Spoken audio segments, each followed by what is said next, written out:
Cositas que tenemos en el programa de hoy. Muy buenas tardes. Vamos a comenzar ya Sevilla TV y lo vamos a hacer con Manuel Ríos San Martín, que viene a presentarnos su nueva obra, su nueva novela, El olor del miedo. También vamos a estar con la Asociación de Sevilla contra el Cáncer y terminaremos el programa de hoy hablando de helados, de la tradición heladera que hay en Sevilla, con uno de sus maestros, con Antonino Parrilla, quien nos viene a visitar. Todo eso lo tenemos aquí en Sevilla TV, así que no se vayan.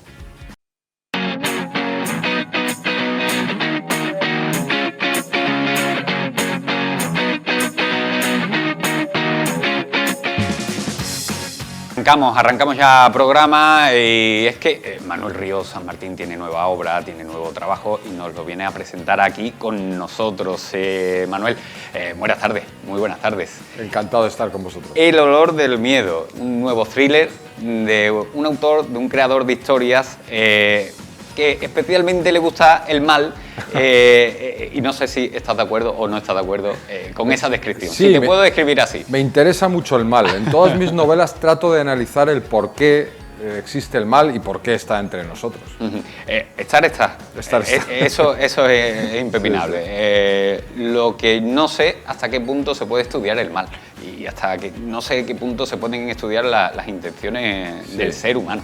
Bueno, yo con mis novelas intento ahondar, ¿no?, en por qué, los motivos, de dónde nos viene el mal, ¿no? Si viene desde la prehistoria, ¿no? Ya había una violencia en la prehistoria que no nos podemos quitar, o si incluso si nos retrotraemos a los animales también tienen una violencia, una agresividad que está en nuestros genes de alguna manera y tampoco podemos librarnos de ella, pues de un poco de eso va también la obra. Aunque también te digo, en Médico de Familia no sé si había mucho mal, ¿eh? Yo creo que ahí no... Bueno, no lo recordáis, los primeros capítulos de Médico de Familia había maltrato a Lidia Bosch. Sí, es verdad. Es verdad que eso se ha olvidado porque luego fue una comedia. Había un intento de violación a una adolescente. O sea, los primeros capítulos de Médico de Familia eran bastante más serios que luego que se convirtió en una comedia más relajada. Es que Manuel ha sido director y guionista de Médico de Familia, has ocupado muchos otros puestos, productor ejecutivo, en fin. Yo lo que no sé es... A ver, contar historias es el nexo común, pero de la tele a los libros tampoco hay mucha diferencia. Escribir para la tele, escribir para una novela, un thriller. Sí. En la tele se trabaja mucho en equipo, las decisiones son más colectivas y cuando coges una novela, pues estás tú solo frente a la novela, tienes más responsabilidad individual, tienes más capacidad de decisión también, ¿no? Es una obra más personal, más de autor.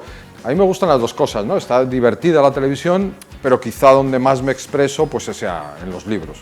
Yo creo que quizás uno de tus éxitos también es escribir tus novelas de una manera muy cinematográfica. O sea, yo lo que intento es que el lector vea en su cabeza las historias, o sea, no se sienta como estoy leyendo, me siento en el sofá, me leo y eso genera una distancia con la obra. Yo intento que todo lo que yo cuenta a través del lenguaje, de alguna manera, lo que yo escribo a él o a ella, por supuesto, se le reproduzca en la imaginación y viva la historia, no que la lea, sino que realmente la esté viviendo. Ya lo que no sé si te sale natural, o lo quieres buscar, porque claro... Me sale natural, fíjate, yo recuerdo una cosa cuando era niño, y es que mi madre pues a veces me mandaba a la cama, lógicamente, cuando era tarde y no terminaba de ver la película. Y a la mañana siguiente, cuando íbamos juntos al colegio, ella me iba contando la película, me la iba narrando, me la iba describiendo y son como unos recuerdos que tengo yo y es algo parecido, ¿no? Es como si yo supiese la historia, en este caso El olor del miedo, yo la conociese y tuviese que contársela esa historia a los lectores porque es una historia emocionante, que pasa muchas cosas, entonces yo se la tengo que contar a los lectores y ellos tienen que vivirla. Al final, si te dijesen tienes que elegir, o tienes que elegir para tele o tienes que elegir seguir con tus novelas. Hombre, yo creo que... ¿Se puede elegir? Es muy difícil, ¿eh? Supongo quién quieres más, a papá o a mamá. Son estas cosas. Quizá la novela es un reflejo más de lo que soy y de lo que me interesa en la vida. Pero me divierte mucho hacer televisión. En la novela se trabaja mucho en solitario, en la televisión trabajas con gente. Es un equilibrio que está bien, es divertido. Bueno, vamos al tema, lo importante, El olor del miedo. Tu nuevo trabajo, tu nuevo thriller. Cuéntanos un poco. Pues yo quería arrancar de una manera original, porque... Originales, ya originales, te lo digo. ahí estamos de acuerdo. Ahí estamos de acuerdo. Original, es súper original, eso sí. Es verdad que hay tanta novela negra, pero también tanta serie policíaca, tanta película, tanto que yo hay veces que las veo y digo, están bien, pero no me han sorprendido. O sea, me han contado algo que ya me han contado otras veces. Y aquí la novela arranca con un zoológico, de repente los animales empiezan a salir por la mañana de los cobijos, salen los elefantes, sale una elefanta albina y en ese momento recibe un disparo en la frente y cae desplomada. Entonces, claro, la han asesinado delante de un montón de gente, de turistas, de niños. Yo decía, claro, el lector está acostumbrado a leer muertes de seres humanos y ya tiene como la cabeza hecha ese tipo de obras.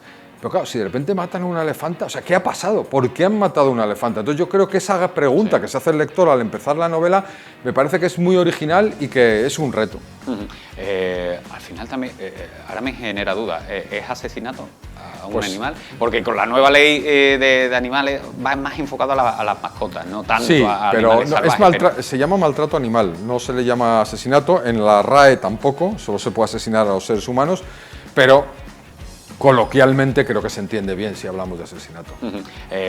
Independientemente de entretener, invitas al lector a muchas reflexiones de muchos temas, las leyes de la naturaleza, el miedo, la maternidad, son muchas cuestiones, ¿no? Pues mira, o sea, lo primero en una novela y más de un policíaco es que sea entretenida. O sea, eso yo vengo del mundo de la televisión, no me perdonaría que el lector no se divierta, no pase las páginas con ansiedad, no quiera saber qué ocurre. Eso tiene que ser, por supuesto. Pero, además, como te decía, para mí la literatura es algo más, ¿no? Es algo más que entretenimiento, que es entretenimiento. Y aquí yo creo que cuando el lector termine la novela, pues va a encontrar diversas cosas. Por un lado, vas a ver un poco más de animales, vas a ver un poco más de en qué nos parecemos, en el comportamiento, si ellos creen en la justicia, si tienen un amor similar al nuestro. Pero además, yo creo que se van a haber hecho algunas preguntas.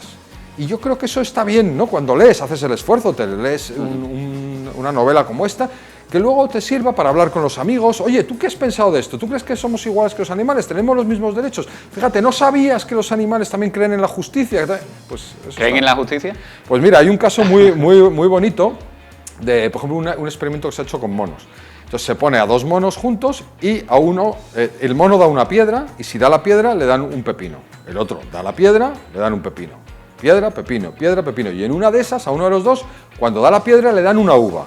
La uva está mucho más rica que el pepino. Entonces el otro se queda así y rápidamente da la piedra y le dan un pepino.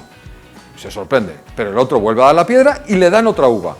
Y entonces este da la piedra rápido diciendo, oye, dame la uva, y le dan un pepino. Y entonces el mono se queda así. Es que hay que ver, y coge el pepino y se lo tira a la cara al cuidador. Y entonces dices, si ya ese mono se da cuenta de la injusticia, ¿cómo el ser humano no se va a dar cuenta de la injusticia cuando nos pagan mal, nos tratan mal, no nos dan lo que nos merecemos? Tal cual. Tal cual viene de nuestros antepasados. Es que no sé si has aprendido mucho. También documentándote, hablaremos de eso también, no sé si has aprendido mucho, tanto en la documentación como en la escritura. Sí, he aprendido mucho, a mí siempre me han interesado mucho los animales, ¿no? Mi madre, por ejemplo, cuando yo era pequeño, me leía los libros de Félix Rodríguez de la Fuente, ¿no? Que mucha gente recordará, y desde entonces siempre me han interesado los animales, siempre he leído, siempre he visto mucho documental, y de eso he aprendido más de lo que sabía a lo mejor. Pero también he investigado en campos un poco más oscuros, por ejemplo, el tema de caza, tema de francotiradores, por ejemplo. Claro, tú de repente dices, ¿cómo matarías a un elefante desde lejos, de un disparo? ¿Se le puede matar? ¿Qué bala utilizas? ¿Qué rifle? O sea, todo ese tipo de cosas he investigado con mucha gente, he llamado a puertas insólitas. Precisamente, Manuel, te iba a preguntar eso, porque muchas veces nos quedamos en lo superficial, nos quedamos en la obra, lo que nos ha gustado, en lo que no nos ha gustado, en cómo está escrita, en cómo está preparada, cómo está presentada, pero pocas veces nos llevamos a la pregunta de cómo se documenta un escritor para este tipo de cosas. A mí me ha llamado muchísimo la atención que hayas ido al mismísimo zoológico para cerciorarte de cómo es el trabajo, de cómo es el día a día, de cómo actúan los animales. Me llama muchísimo la atención que te hayas preguntado, fíjate solamente eso, que te hayas preguntado el cómo un policía investigaría el asesinato, el asesinato de un animal, que es otra de las cuestiones. Bueno, es darle un giro de tuerca a pensar, ¿no? Y a ver el enfoque que le querías dar a tu novela. Por ejemplo, le pregunté a la policía, hice una consulta oficial más o menos, ¿no? Antes de escribir, oye, ¿cómo se investigaría esto? Y yo dije, lo que me digan, yo voy a escribir. Y me contestaron que en este caso concreto, por las circunstancias, investigarían este asesinato como si fuese el de un ser humano. Entonces yo escribí tal cual. Ahora, como a mí mismo me sorprendió, coloqué un policía, ya un viejo rockero, un tío ya de cierta edad, que también se descoloca y dice, y estoy aquí después de toda la carrera que llevo investigando crímenes, tengo que investigar. Y ahora me toca esto. Un bicho. Que él dice, empieza como muy agresivo, un bicho, él es muy irónico, muy gracioso. Tengo que investigar un elefante, ¿esto qué es? ¿No? Supongo que ya los detectives alcohólicos y depresivos ya pasaron a mejor vida para ti. Para mí sí, desde luego. Es verdad que bueno, han sido unos clásicos, hay que agradecerles un montón de horas de ficción que hemos disfrutado mucho con su sufrimiento, pero yo voy por unos detectives más humanos, más realistas. Yo he tratado con muchos policías. Sí que, a ver, mis policías tienen conflictos serios, a veces graves, pero se huye de este estereotipo que hemos ya leído mucho, un poco por lo mismo que te decía antes, igual que hay que contar un crimen distinto, hay que contar unos policías, unos protagonistas que también sorprendan al lector. Oye, te voy a hacer una pregunta y no me vayas a salir con una vale. falsa modestia, porque no.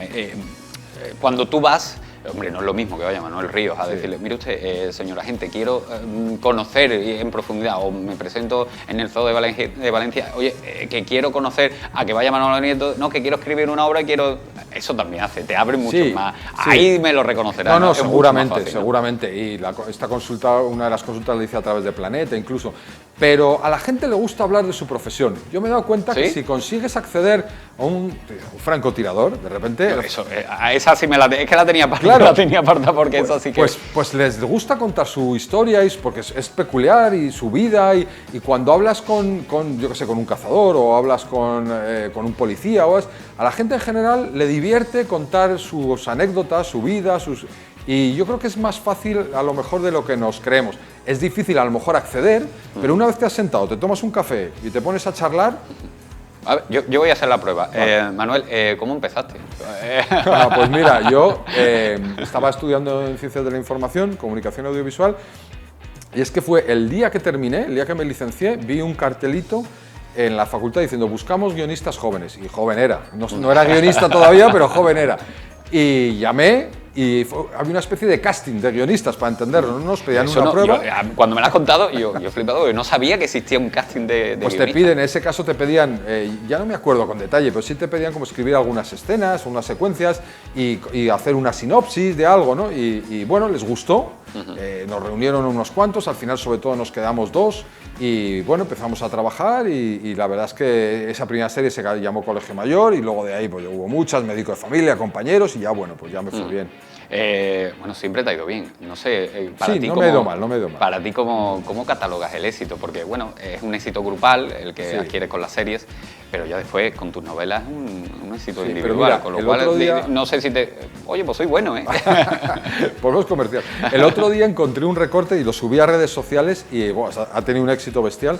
Un recorte de Médico de Familia que ponía la audiencia. La audiencia creo que era del último capítulo de la primera temporada que escribí yo con este otro guionista, con Nacho Cabana. 9.300.000. ¡Qué barbaridad! Claro, entonces yo decía, ostras, 9 millones, ya ese éxito no lo voy a volver a tener, yo creo, ¿no? Y ponía un tuit que decía, ¿dónde están mis espectadores? ¿Cómo he pasado de 9 millones?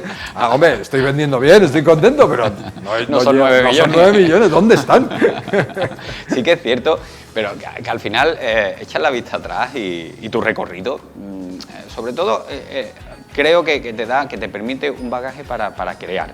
Sí. Y sobre todo y hablando de miedo, para perder un poquito el miedo, ¿no? Sí. El miedo a crear, con todo lo que has ido haciendo y los éxitos que han ido adquiriendo y teniendo, no sé si ese vértigo, el de a ver si gustará o no gustará, se pierde un poco o se sigue teniendo siempre. El vértigo de si gusta o no gusta se tiene porque todas las obras son subjetivas. Entonces tú a lo mejor te encuentras, por ejemplo, yo estoy dando, esta novela está teniendo muy buena acogida, especialmente entre los periodistas, o sea, casi todos los periodistas, hoy me entrevistaba esta mañana uno que venía entusiasmado con la novela, pero luego de vez en cuando lees una reseña que dice, bueno, a mí no me ha acabado no tiene tanto ritmo, y yo digo, pues si hay 23 que han dicho que tienen mucho ritmo y hay uno que no, pero a ese le ha parecido que no.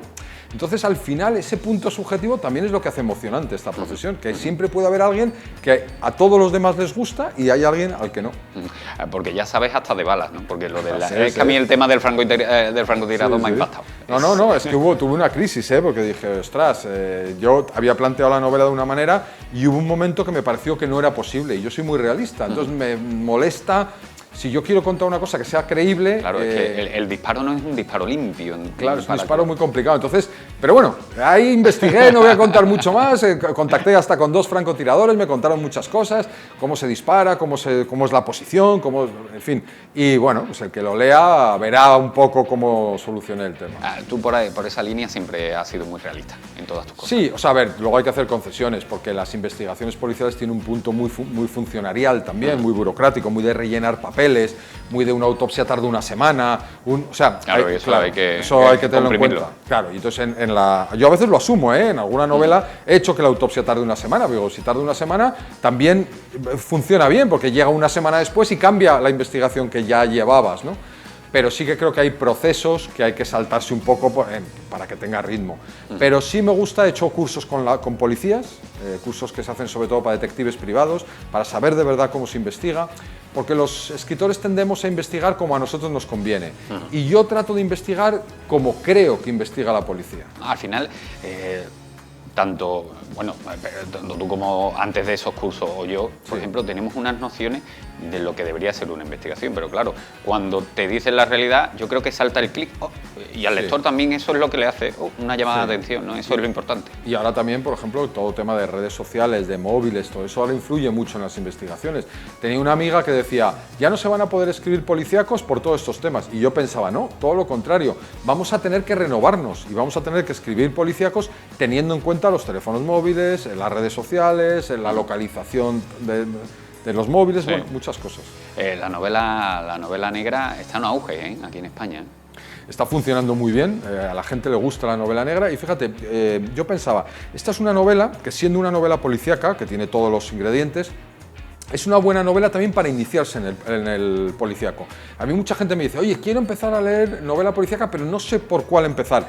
Pues esta está bien, porque tiene los ingredientes de una novela policíaca, una investigación bien construida, pero también tiene unos elementos, digamos, un poco más humanos, que hacen de la novela una novela para mí más accesible a un público que a lo mejor no está tan acostumbrado a la novela negra. Fíjate, ahora que has mencionado ese componente humano, era una de las preguntas que te tenía preparado. Yo no creo que ese matiz, porque lo tiene, todo lo que tú has ido creando, aparte de investigador del mal, también tiene ese componente humano. Entonces, Médico de familia lo tenía, Compañeros lo tenían, tus obras lo tienen, El olor del miedo lo tienen. Sí, para mí es muy importante que los personajes sean humanos, sean creíbles, te parezca que los puedes conocer y tengan conflictos reales y que les afecten a la investigación. O sea, que todo vaya unido. Si tú tienes un conflicto en tu vida personal, cuando investigas, pues no estás del mismo humor que si no lo tienes y te influye de alguna manera. Pues yo he trabajado mucho en esta novela todo eso, ¿no? La personalidad de cada uno de los investigadores o de la veterinaria o de la gente del parque y junto con su situación vital. ¿Tanto se parecen los animales en sus comportamientos a los seres humanos? Bueno, nos parecemos nosotros, mejor dicho, a los animales. Hay cosas que se parecen, otras que no. Antes comentaba con un amigo, por ejemplo, el tema de las drogas, el alcohol. Pues en la novela también lo cuento, hay muchos casos de animales que buscan drogas, que beben una determinada fruta que les emborracha, o por ejemplo, creo que recordar que son los mandriles, antes de pelearse, toman una fruta también que les inhibe del dolor, en parte. Increíble. ¿No? Entonces, y lo saben ellos. Lo saben, o sea, es decir, por costumbre lo han aprendido. Entonces, todo esos comportamientos que están cerca y nosotros estamos cerca de ellos y ellos de nosotros, a mí me llaman mucho la atención. Y en la novela hay muchos ejemplos de estos que luego los lectores los agradecen y me los comentan mucho, ¿no? Al final, son patrones que tú vas aplicando también, por ejemplo, el tema de las redes sociales. Tú eres muy activo en redes sociales y también tienen su protagonismo en el libro, en la obra. Sí, es que no puede ser de otra manera. No le puedes volver, aunque nos... ¿cómo decirlo sin ser...? Vamos a ser políticamente correctos. Bueno, Twitter. Sí. Vale, pero tiene que estar, no le puedes dar la espalda. Claro, y aparte hay que tener en cuenta una cosa. Mira, ayer me escribió una naturalista de Twitter diciéndome, me ha encantado tu novela. Es que Twitter tiene cosas buenas. Esta naturalista, que es una divulgadora estupenda, que tiene además muchísimos seguidores, con la que yo solo la conozco por redes sociales. Y me llama la atención y muchas veces leo lo que ella escribe. Pues ha leído mi novela y dice, oye, me ha encantado, qué bien cuentas lo de los animales, qué bien cuentas, ella trabaja en un zoo, qué bien cuentas el mundo del zoo y qué interesante. Bueno, pues eso también en redes sociales, ¿no? Ahora muchos otros naturalistas también me han escrito, me opinan. O sea, es decir, estamos acostumbrados a los políticos, a los marrulleros. Pero vamos a seguir a gente o que hable de animales, o que hable de arte, o que hable de música. Vamos a buscar esos perfiles. Manuel, muchísimas gracias. Es un ratito increíble el que hemos echado, así que en el momento, no sé si lo siguiente es algo de otro libro, si lo tienes pues pensado, mira, si vas a descansar, algo de tele. No, lo que vais a ver en los próximos meses es una serie de televisión española que se ha rodado en gran medida en Sevilla, parte en Huelva, que se llama Operación Barrio Inglés, que transcurre en la Segunda Guerra Mundial. Es una serie de espías y que se ha rodado, ya te digo, en 80% en Sevilla, y que está muy bien, una serie de aventuras, amores, muy buena. Pues nada, atentos estaremos. Y amigo, en el momento que te vengas otra vez para Sevilla, te vienes para acá y echamos otro ratito. Por supuesto. Y sobre todo, pues recomendar El olor del miedo, de Manuel Ríos San Martín, así que muchísimas gracias. Un placer. Nosotros vamos a seguir, vamos a continuar en nuestro programa, pero tenemos que tocar la actualidad de Sevilla.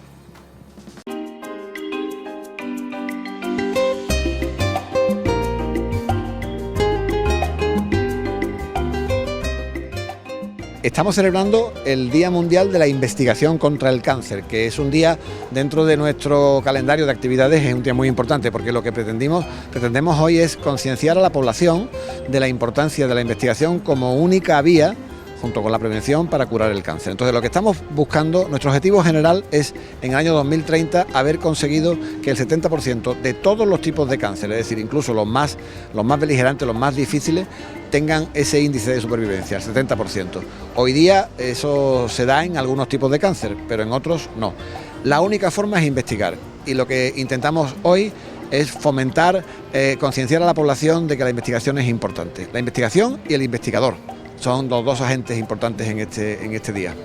Y tengo entendido que una de las mayores investigaciones aquí en España se está realizando en Sevilla. ¿Nos puede contar usted un poco más sobre esta investigación? Sí, pues dentro de los más de 500 proyectos de investigación que la asociación tiene ahora mismo en marcha por toda España, el más importante, o creo de los más importantes porque tiene una dotación de casi 1 millón de euros, es el que dirige en Sevilla el doctor Enrique Álava.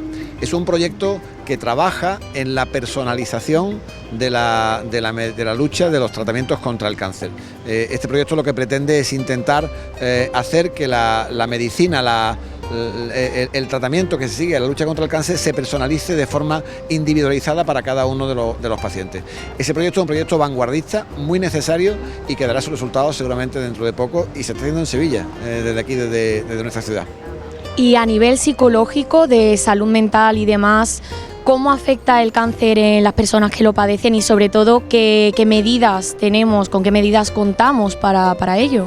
Bueno, el sistema sanitario en nuestro país cubre suficientemente bien, digamos, cubre la parte médica del tratamiento del cáncer. La parte psicológica, la parte social no la cubre, y ahí es donde actuamos las asociaciones como la Asociación Española contra el Cáncer.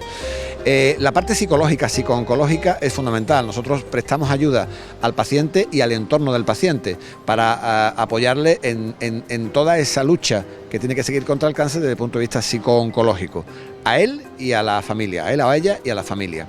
Y después, desde el punto de vista social, cuando una persona es detectada de una enfermedad oncológica, además del impacto médico, además del impacto psicológico que recibe, también recibe un impacto social muy fuerte, porque se puede encontrar con una situación económica devastadora, porque le impedirá trabajar, le impedirá seguir generando ingresos. Y ahí nosotros, la asociación, también le presta ayuda económica directa, ayuda material, en forma de préstamos de material ortopédico, en forma de ayudas directas con subvenciones para la alimentación. Ahí hacemos de todo, porque es cierto que la parte psicológica, la parte social y económica no está debidamente cubierta en nuestro país. ¿Qué le pedirían ustedes, pues, al Gobierno, al Estado, para solventar todas esas carencias que a lo mejor hay a niveles psicológicos o a niveles de investigación? ¿Están satisfechos ahora mismo? Hace poco conseguimos, la asociación después de muchos años consiguió una ley de derecho al olvido. ¿Qué quiere decir esto? Que si usted o alguien ha pasado un proceso oncológico y iba a pedir un préstamo a un banco, el banco no se lo daba, porque había tenido un cáncer hace 4, 5, 6, 10 años, o lo tuvo de chico, y no era sujeto de préstamo ni de seguro. Eso lo hemos superado, pero también queda mucho por superar en las ayudas sociales que debe recibir un enfermo de cáncer y su familia durante el proceso de tratamiento. Tenga en cuenta que si una persona, un autónomo, se ve afectado por el cáncer, tiene que dejar de trabajar, y ¿quién le cubre al autónomo ese periodo? Es tremendamente duro, ¿no? seguimos reivindicando permanentemente con el gobierno que haya y con las administraciones públicas que hayan todo tipo de ayuda. Es cierto que encontramos mucha sensibilidad en las administraciones para escucharnos. Después, para implementar la norma es más difícil, porque claro, chocamos con un problema presupuestario y eso, en nuestro país ya sabemos cómo estamos de dinero, que andamos un poquito cortos, ¿no? Entonces, seguimos diciéndolo, pero hay otras cosas, como esto que le he dicho, del derecho al olvido, otras cosas que sí se pueden conseguir sin tanto coste. Por ejemplo, ayudar a las personas que han pasado o han superado un problema oncológico a que su integración en el mundo laboral sea más factible, primar ese tipo de integraciones, apoyarles durante el periodo de tratamiento para que el impacto social que tenga sea menor. Eso no cuesta tanto dinero y eso se consigue a base de sensibilización. Por eso, jornadas como la de hoy, en la que intentamos llamar la atención del ciudadano para decir, oye, que mientras tú no tienes problemas de salud es perfecto, pero cuando tengas te vas a acordar de por qué no se investigó en tu tipo de cáncer. Entonces hay que insistir también en sensibilizar a la opinión pública. Nosotros reclamamos que el investigador sea un personaje tan reconocido como muchas otras profesiones que hay en la sociedad, como un deportista, por ejemplo, porque el investigador es tremendamente necesario y no siempre está tan reconocido. Cosas como esa no cuestan dinero y son tremendamente necesarias y positivas para esta lucha. Pues mira, la Asociación Española contra el Cáncer efectivamente es una asociación muy grande, no solamente estamos aquí en Sevilla, estamos en toda España. Nosotros, además, en la provincia de Sevilla en concreto, estamos en Sevilla capital y en 60 pueblos de la provincia. Es grande gracias a la generosidad de personas que hacen que sea grande. En concreto, voy a poner mucho énfasis en los voluntarios, porque yo soy coordinadora de voluntariado en la asociación. En España somos más de 30.000 voluntarios, en Sevilla cerca de los 900 voluntarios en toda la provincia y gracias a la generosidad también, bueno, pues de los socios que hacen posible, porque esta asociación está financiada casi en su totalidad con la generosidad de las personas que quieren colaborar con esta causa y que se preocupan porque los pacientes y las familias estén bien. Bueno, ¿y cómo organizáis esos objetivos? ¿Cómo decidís de qué tareas os vais a encargar y demás? Pues mira, el voluntariado se organiza en función de las necesidades principalmente del paciente y el familiar y en función de los objetivos que tengamos a nivel nacional en torno al cáncer.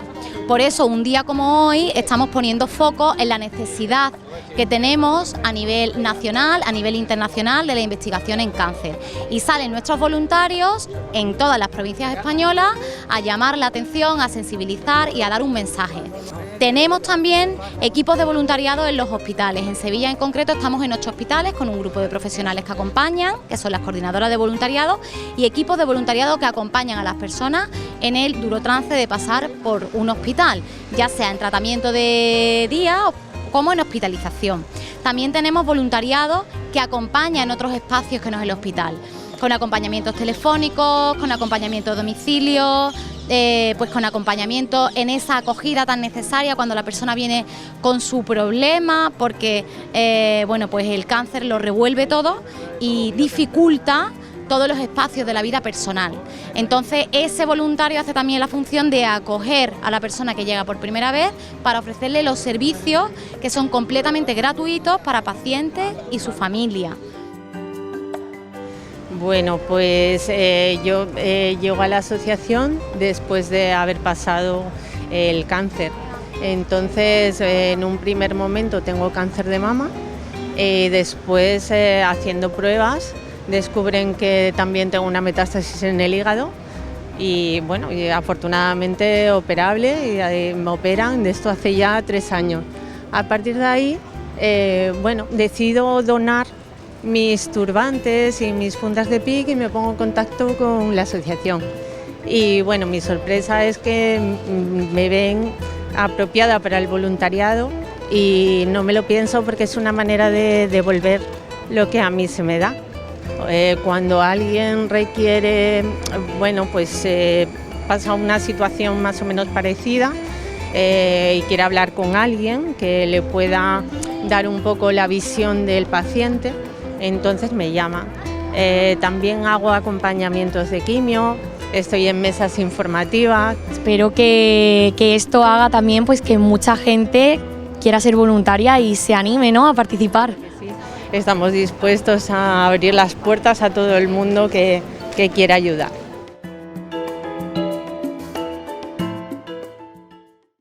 Y bueno, ya hemos llegado al ecuador de nuestro programa. En la segunda parte tenemos ya preparado por aquí a Antonino Parrilla para hablar de helados. Así que no se vayan, 4 minutitos de publicidad y a la vuelta más cosas aquí en Sevilla TV.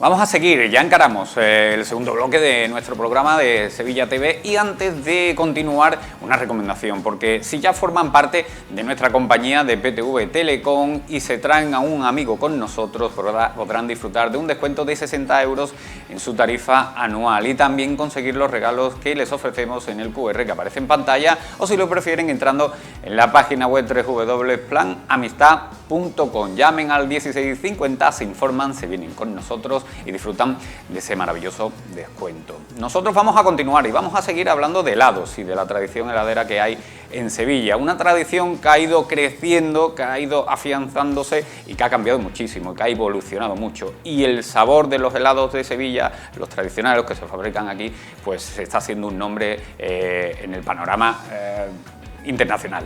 Y gracias a eso, una de esas personas que fueron precursores, aunque no me lo reconocerá, pero sí que es cierto que cambiaron esa tradición de, sobre todo, comer helados aquí en Sevilla, es Antonino Parrilla, que me acompaña en el día de hoy. Antonino, muy buenas tardes. Muy buenas tardes, Manuel. Gracias por sacar un huequito, por venirte aquí con nosotros y hablar de algo que ha crecido muchísimo. Y usted, Antonino, bueno, fundador de heladería Villar, fundador de Bolas, creo que ha contribuido mucho en que el ciudadano, el sevillano, cambie su concepto, porque antiguamente, bueno, los helados eran para el verano, se cerraba la temporada y no se abría más hasta el próximo verano, pero eso ha cambiado. Sí, eso era lo normal, incluso aquí los heladeros valencianos que venían, que había algunos, y en la provincia de Sevilla, cuando llegaba octubre, se iban a Gijona o a Alicante, normalmente eran de allí, o Valencia, y se hacían la campaña del turrón.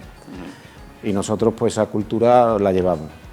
Y bueno, era cuestión de ir planteando opciones diferentes y como yo digo, si no vendes helado en invierno no te lo van a consumir, no van a comprar, entonces es una cuestión de trasladar. Y después también aquí había una cultura, y eso también ha visto, como yo le decía, si no pones cerveza en invierno no se la toman, y hace 30 años ¿quién se tomaba una cerveza en invierno? Hoy en día es de la bebida que se consume todo el año casi en el mismo porcentaje.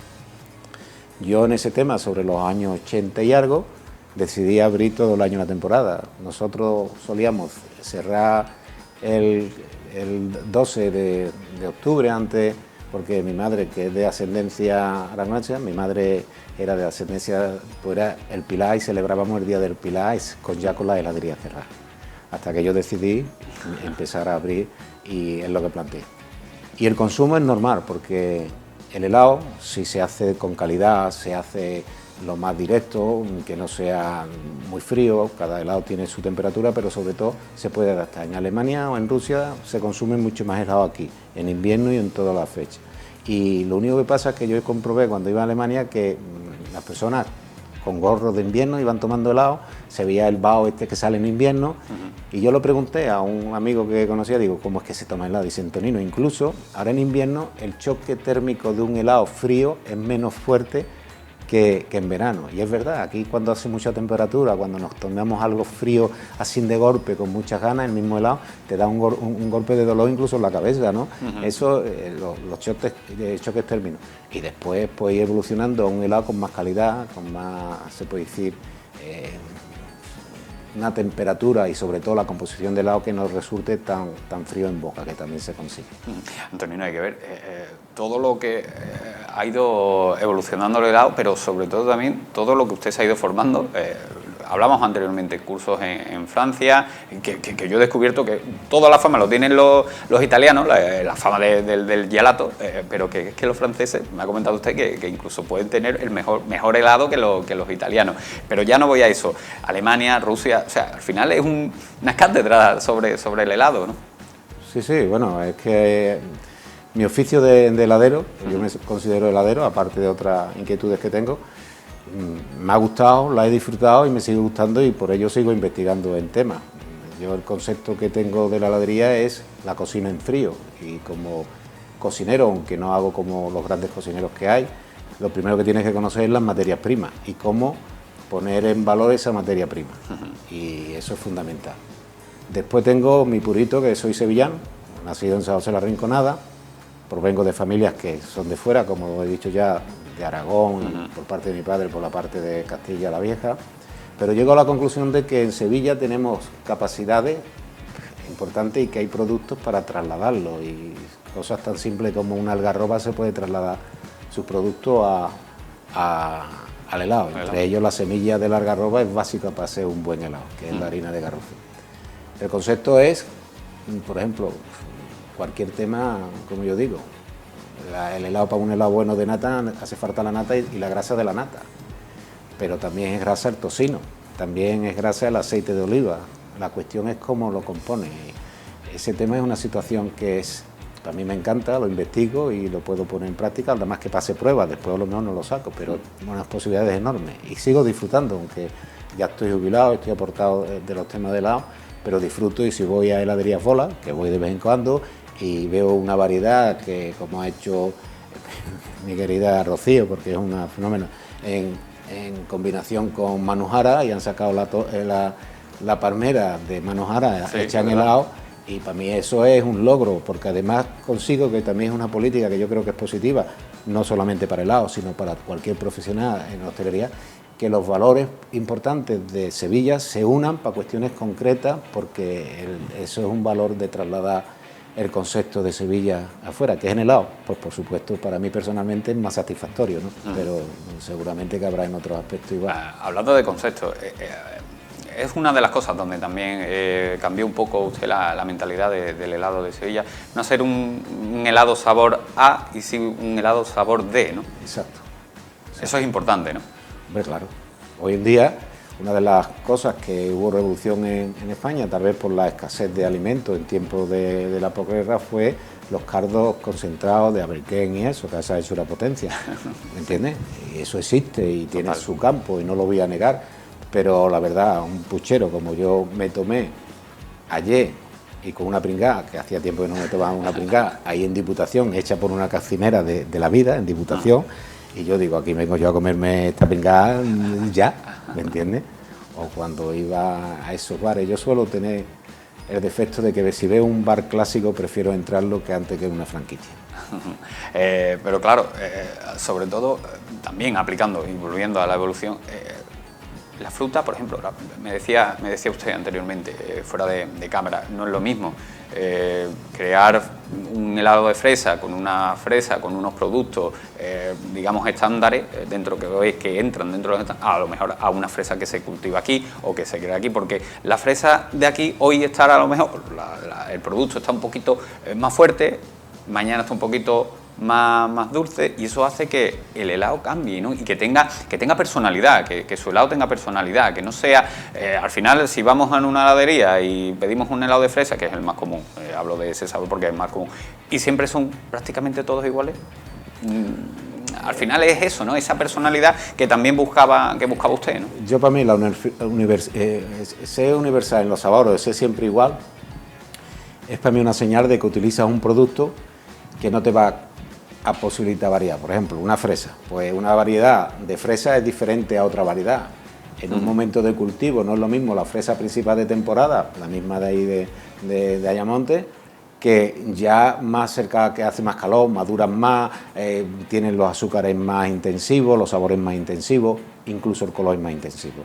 Incluso dentro de la fecha, también la variedad de la fecha es lo mismo, no es lo mismo una naranja de zumo que una naranja guachi, que una naranja amarga. Son naranjas, pero cada una aporta lo que sea. Si yo mañana quiero hacer una cuestión con cara de naranja, la procuraré de la cáscara amarga, porque te da más sabor, más intenso y demás. Igual que cualquier cosa, una naranja que le dé más horas del sol va a tener más azúcares que una que no le dé. La agricultura y los seres vivos, pues, y las plantas y los productos son vivos, pues son eso. Y en ese aspecto, pues claro que varía. Es como yo digo, si mañana hace un cocido, mi madre hacía un cocido y traía un tocino más viejo, menos viejo, un hueso más rancio, menos rancio y demás, pues te salía el puchero diferente. Claro. Y eso es, por eso conocer el producto para hacer, en este caso helado, mañana un buen cocina, o el tomate frito, qué variedad para hacer tomate frito vas a utilizar el tomate. Todo lo mismo no es si tú utilizas un tomate de esos que a mí me gustan con merva y su asecito y vinagre, pues tiene que ser un tomate normal. En cambio, a ser posible los palacios, hay mucho, pero bueno. Pero a mí me entiendes, en cambio para hacer tomate frito... Ay, tiene un nombre muy particular, el huevo de toro puede ser, el tomate grande... Hay muchos tipos, hay muchos tipos. Pero bueno, es que se va a venir. Me gusta mucho el tomate con merva sobre todo y un buen aceite y un poquito de vinagre de ahí de Jerez. y ya entrando en sabores, ¿cuál es el sabor que usted ha conseguido tener más éxito? Yo creo que... Yo tengo uno en mente, lo que no sé si ese va a ser. Es que, por ejemplo, el chocolate blanco... Por ejemplo, el chocolate blanco es que, no sé, creo que revolucionó absolutamente todo, ¿no? Sí, y se pedía a mansalva. El chocolate blanco que tú tomas en billar es un chocolate que ahí hay un contrapunto entre sabores. El chocolate blanco, que muchas veces, como yo dije, incluso los técnicos de chocolate, no es un chocolate porque está hecho con manteca de cacao, mucha leche en polvo y demás, pero después tiene las lasquitas de chocolate amargo negro. Sí. Que es lo importante también en el helado, hacer contrastes en el cual un sabor plano o muy plano realza cuando hace en comparación con otro como la Alaska. Para mí hay helados que son para mí importantes. Yo, por ejemplo, un chocolate intenso con una avellana o un turrón, pues me gusta mucho.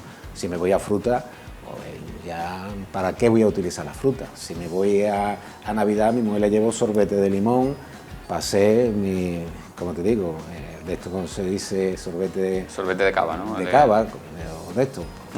Yo que empecé a revolucionar, cuando empecé la heladería, hice un helado que después no se ha hecho, pero que es muy recurrente, era clásico en Italia, que se llamaba sopa inglesa. Es un sabor clásico, es como una crema inglesa con bizcocho bañado en arquemés, un licor italiano, y lo vas cambiando. Pero cuando pasó lo de Carlos, el príncipe Carlos, que se fue a Gibraltar ahí, pues yo monté el tinglado, hice, en mi desconocimiento de marketing, hice como que votaran los clientes para cambiar qué nombre le íbamos a poner a la sopa inglesa, cambiamos el nombre de sopa inglesa, enseñar el protesta por él. Y nada, yo ya sabía el nombre que iba a poner, pero hice el paripé y todo lo votaba, pues esto, unos decían de todo lo que sea. Al final cambiamos que la sopa inglesa desde hoy se llamará sopa nuestra, y eso lo he tenido un montón de años, y seguía haciéndolo igual, pero sopa nuestra, y eso. Y ha habido cosas que yo tengo en bola. Hay un helado que para mí me encanta porque es una mezcla nada más de productos, el sabor se lo da al producto, que Reina Mora. Y ese helado, cuando pusimos una heladería en Málaga, pues tuve que cambiarle lo de Sevilla Mora, que es como se llamaba antes, a Reina Mora, porque la andaluza, y eso es una puntita, pues los malagueños atacan a los sevillanos a los malagueños mañana. Y yo creo que ese es un concepto que yo lo arreglé de esa forma, y ahora mismo es Reina Mora, y es un helado, si lo pruebas, tiene muchas tonalidades, pero está hecho nada más que con los productos, no tiene nada de esencia, nada de... Clásico como el tutti frutti ya no se hace, ¿no? Sí, pero el tutti frutti tiene que ser de calidad. El problema del tutti frutti es que normalmente los industriales han ido a lo fácil. El tema del tutti frutti, la base es importante y los sabores lo tiene que dar la fruta. Ahí la corteza de naranja es importante. Y no se le puede echar solamente daditos de calabaza de colores. Claro. No lo mismo, si en vez de un trozo de calabaza de rojo lleva, que lleve un trocito de cereza. ¿Entiendes? O incluso en vez de verde, que le eche un trozo de ciruela verde. Vas variando. Y después el trasfondo tiene que tener un sabor definido, pero no con esencia de fruta, sino lo hayas definido con un toque de vainilla muy suave o con un toque de canela. Ya le das el trasfondo muy suave, porque en ese aspecto yo siempre he intentado combinar, hacer que combinen los sabores. Claro, también volvemos a lo mismo. El tener un obrador propio es básico. Es básico, es fundamental. Y por supuesto, incluso si se empieza con lo que te marcan las casas comerciales, que es lo más fácil y lo normal, y a lo mejor es la forma más inteligente para hacer negocio, para mí no, pero incluso a eso hacer pruebas para tener tu personalidad.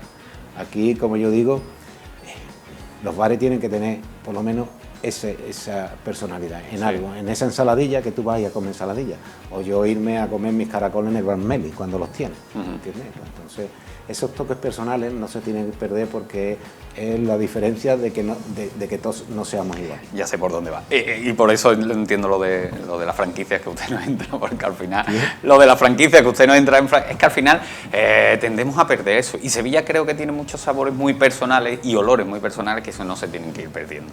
Y claro, yo creo que incluso el turismo, que ya no sé cómo se evoluciona, pero el turismo, de verdad lo que se queda en el tema. Por ejemplo, hay una cosa que yo incluso lo intenté. No sé si alguien lo conseguirá, yo ya estoy más que nada en otros temas. Pero hay una cosa que es la marca de Sevilla artesana o artesanía sevillana. Aquí ha habido oficios que se están perdiendo. En Cantillana, que mi padre nació en Cantillana, había mujeres que se ponían a bordar en los velos y demás. Aquí ha habido doradores, hay ceramistas y todo. Prácticamente esos oficios se han quedado, los doradores más que para los pasos, pero si hicieran marquitos, doradores y eso, ¿cuántos turistas preferirían pagar algo más con esa artesanía hecha aquí, con el sello de Artesanía Sevilla? Pues si yo le hubiera llevado un regalo, que soy de París, a mi madre, o a ese abogado que me ha arreglado el divorcio último, pues llevarle una camiseta hecha en Pekín, o hecha en Taiwán, o hecha cualquier recuerdo de eso, pues me lo puedo comprar en cualquier lado. Pero si es de aquí, trasladarlo. Igual que algunos dulces que los hay, ha habido muy buenos, no solamente la yema de San Leandro y eso, si lo lleva, que se lo llevarían con gusto lo que hay que darle el sello de verdad esa marca, sí, y defenderla sobre todo.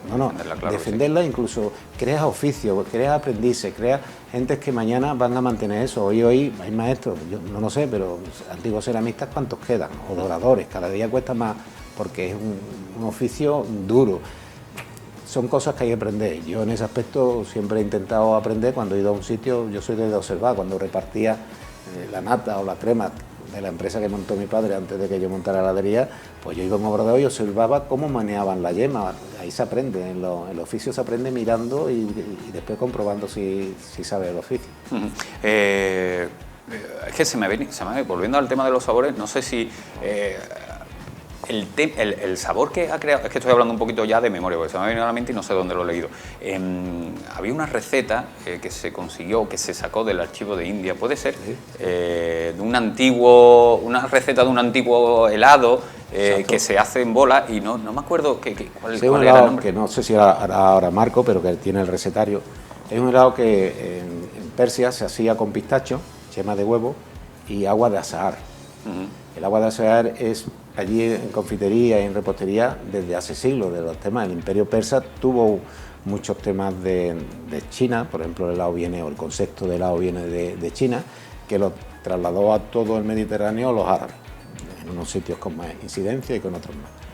En ese aspecto, ese helado se hace con pistacho y agua de azahar. Yo en una revista de arte heladero puse las dos recetas, la antigua y adaptada a los nuevos tiempos, porque claro, ellos no utilizaban los estabilizantes que hay ahora, utilizaban más que nada el tema de yema que antiguamente se utilizaban, incluso el concepto mantecao. Mantecao helado viene porque obligatoriamente había que hacerlo con yema de huevo, con un porcentaje mínimo. ¿Qué ocurre? Porque el huevo, la yema en particular, tiene mucha emulsión, mucha también proteína, viene muy bien para el helado, para incluso el aglutinar el helado, las diferentes materias que tiene un helado. Y en ese aspecto pues lo hice y la verdad tuvo su éxito. ¿Qué ocurre? Que es muy pesado a lo mejor en un momento porque mezclas yemas, lleva agua de azahar, lleva eso, es muy árabe. Pero bueno, los que tenemos todavía un poquito de ADN de los árabes pues nos gusta. Pues Antonino, bueno, podríamos estar hablando un programa entero sobre los helados. Sería porque si te empiezo a hablar de la investigación de legumbres, de temas de costelería, de temas de nuevos conceptos, que el helado puede entrar de lleno, porque, como he dicho, el helado es la cocina en frío. Pero cuando yo empiezo a discutir, el helado para mí hay que quitarlo de golosina. Y es un helado con soporte, que puede ser una riquísima golosina para un niño, pero le estás dando alimento o le estás dando fruta que no quieren comer. Y si hablamos en un concepto, como te digo yo, de otro soporte de lo que tú quieras, puedes hacerlo. Yo te puedo hacer un helado para hacerte una cerveza artesana basada en el gluten. ¿Cómo se llama? El gluten no. Lo que le echan a la cerveza para darle eso es el lúpulo. El lúpulo. El lúpulo, hay muchos lúpulos, y según el lúpulo que tú hagas te va a dar un sabor, una acidez, una perfume. Hay muchas formas. Entonces, para mí el helado, aparte de ser cocina en frío, aparte de ser mi afición y que me gusta, pues además es un soporte que tú puedes en eso, que sea el soporte para lo que tú quieras. Pues en lo sucesivo, es la primera vez que vi unos aquí, pero yo creo que no va a ser la última, así que en lo sucesivo iremos hablando. Yo estoy a tu disposición porque además no me has dejado hablar de Bola, de que es la heladería de la cual me encuentro más orgulloso, y no la llevo yo ni la lleva ningún conocido, pero era un concepto que cambié muy el concepto de heladería. Pues mira que hemos hablado de cosas, 17 minutos creo que vamos ya hablando, ¿sí? O más, o 18. Si repito, 20 minutos me está diciendo mi compañero. ¿Y tú crees que hay que repetir? No, yo sí, lo haré claro encantado. Sí, claro lo único que te digo, y se lo digo a mi amigo, más de lo que me gusta, si me deja hablar, soy un acaparador, es un poco egoísta, pero también soy disciplinado y si me dicen cállate, yo hago caso también. Bueno, pues no se preocupe que hablaremos en un futuro. Nada, y además de muchas más cosas, tenemos cosas pendientes usted y yo, así que Vale. volverá usted por aquí. Yo tengo un bagaje por eso de le digo, cosas. por eso le digo, amigo, muchísimas pues encantado gracias. de verdad yo y nada. Y el helado en Sevilla tiene mucho campo y además pues yo a todos los que pueda aportarle un poquito, pues se lo aporto y creo que Sevilla tiene muchas posibilidades, no solamente helado, muchas cosas. Por lo dicho, amigo, muchas gracias. Y nosotros vamos a continuar, vamos a seguir hablando de los sevillanos y el helado. En verano, siempre. Aunque sí que es verdad que algún paseíto por aquí por Sevilla en invierno, un heladito, no viene nada más. Bueno, hay algunas que siguen la catedral sobre todo. Hay una enfrente que está súper bueno, los helados, sé que es una maravilla. Yo tomo helado todo el año, pero es verdad que en verano pues tomo bastante más por el calor y tal, pero la verdad es que es un postre que se disfruta todo el año. Sí, de postre, sí, en cualquier lado, en restaurante y después también cuando estoy en la piscina o en la playa intento buscar algún sitio que vendan helados. Yo, bueno, la verdad es que en todas las épocas del año, o sea, yo estoy en verano y en invierno los tomo igual. Más en verano, obviamente, porque los tienes, no sé, los tienes al lado, en todos lados hay, pero en invierno también suelo comer. Sí, no me parece mal plan, me parece buen plan, la verdad. Por el calor, porque a lo mejor nosotros no somos de aquí, con lo cual no están abiertos las tiendas para comprar helados. Como helado, pero me da igual la temporada. Lo que pasa que, bueno, no mucho. ¿Sí? Algunas veces cuando salimos a cenar siempre hay algún helado, algún pastelito por ahí. Bueno, yo consumo helado, lo que pasa es que soy muy poco de helado, pero consumo más un poquito en verano, de cada vez que salgo, pero no es que me coma una caja y después otra caja, por ejemplo, porque te refrescas por dentro, con las duchas, los helados, el salir, el tomarte algo fresquito, un refresquito, un zumo o un batido.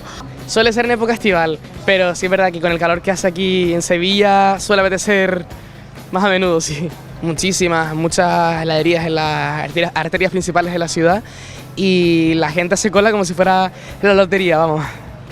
Aquí en Sevilla se toma helado siempre, en invierno, en verano, nosotros siempre. Y las heladerías que hay aquí además que son fantásticas, así que sí que tomamos y consumimos helado.